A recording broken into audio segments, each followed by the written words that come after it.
Hi darlings, welcome back. I'm sorry I haven't been as consistent with uploads as usual. But as some of you know, I started streaming Genshin Impact on Twitch and I had so much fun with that. So I kind of focused my energy more there and spent most of my free time either writing or trying to stream on Twitch because I don't know, it's just such a, different experience than, just uploading the videos that are pre-recorded. You can find my Twitch channel in the link of my Twitch channel in the description. So please give it a follow if you're interested in seeing me stream Genshin. But yes, the ITV streams will also start maybe in fall, I would say, because as I said a lot of times, I have to get a few things and I already ordered them, but it will take a while for them to arrive. But let's put that aside for now and let's talk about the topic that I wanted to talk about into this video. So basically, as we all know, JoJo isn't really a meta hunter. He was never really updated for these new meta survivors, to for him to be viable against them. So that's why if you do choose to play JoJo in rank in the current meta and with the current against the current survivors and stuff, then you have to keep in mind that you have to be like extra resourceful. You really have to pay attention. You really have to do your best. And yes, it will be much harder for you to win or even tie, if of course you choose to play with him.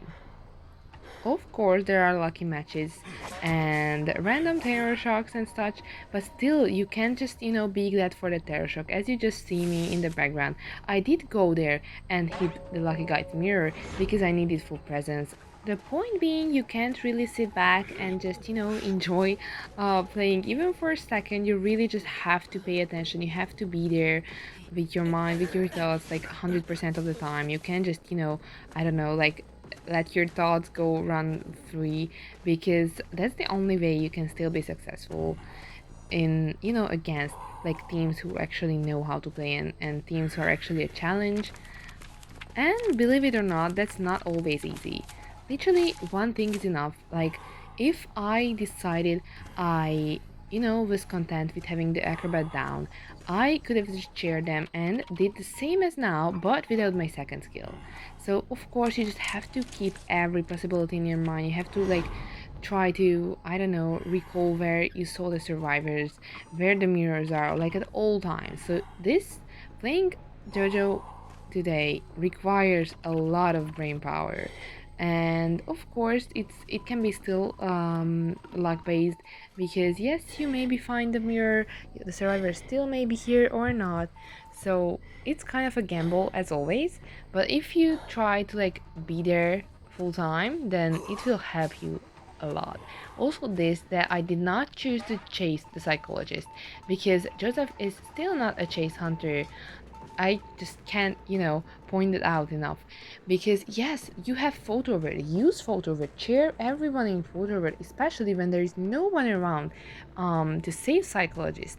Then you can just locate her easily because she's the only one basically on this side of the map. So yeah, like make smart decisions. You have to like really pay attention and really ask yourself like, should I chase this person even though they are one hit? They might have flywheel or other survivors helping abilities. So it's not always guaranteed even if the survivor seems like an easy down. So that's why you have to decide carefully every time. You have to keep paying attention where they are, what they are doing, if it's worth to stop the decoding and teleport there, or maybe camp the chair more. Like you have to really consider these situations, and it can be very hard. And this, like a lot of this, only comes with practice and with like I don't know, game sense. Of course, comes with practice, and you have to like play the character and experience different situations, different teams to play against, and that's how you can get actually like familiar with the game. And you can watch any tutorial videos on YouTube if you don't have that experience that other hunters or other players might have, because that experience really is, I think, a huge factor in IDV. You really just even kiting routes and stuff as a hunter, of course you get familiar with them not by watching a video but by experiencing it firsthand. It's much more different to watch it. Of course, it also helps with especially spawn directions and routes to go in as a hunter. And of course, survivors can learn a lot from gameplays, and that's why there are so many tutorials out there.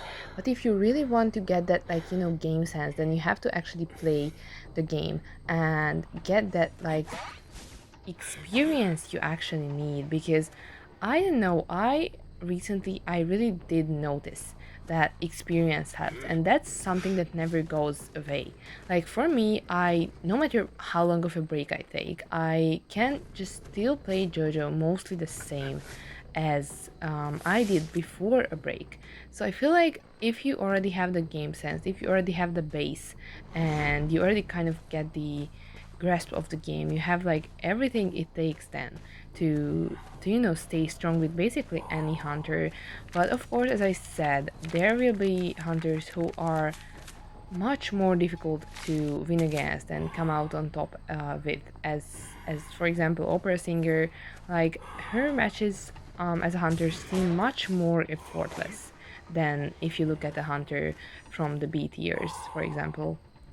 Anyways, I hope I could help you with these little tips, and I hope you enjoyed the video. Alright, see you in the next one. Bye bye!